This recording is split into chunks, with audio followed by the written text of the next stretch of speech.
कधीतरी असो प्रश्न पडता की आता करू काय, तेव्हा ना असं टोमॅटो बटाट्याची रस्सा भाजी करून खावा, झटपट होता हो. एक टोमॅटो घेतले, 2 बटाटे.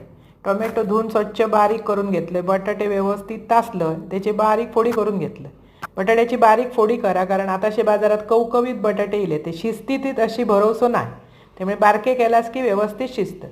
एक पातेला घेतलं, त्याच्यात घातलंय तेल, बारीक चिरून कांदो व्यवस्थित परतून झाल्यावर टोमॅटो, तो परतून झाल्यावर बटाटो, सगळा व्यवस्थित परतून झाल्यावर 2 आल्याचे तुकडे घातले, म्हणजे चव ना भारी येता, सुगंध पण मस्त. वरसून हळद, भाजको मसालो आणि गोडो मसालो व्यवस्थित परतून जरा धगधगीत पाणी घातले, म्हणजे बटाटो ना व्यवस्थित शिजन येता.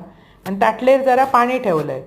व्यवस्थित बटाटो शिजलो की जरा किचन किंग मसालो, वरसून मीठ, 2 चमचे कांद्या खोबऱ्याचा वाटप, होई तर कोथंबीर घाला. अशी करा, खावा, आवडतली तुमका, झटपट होणारी. आवडल्या चॅनल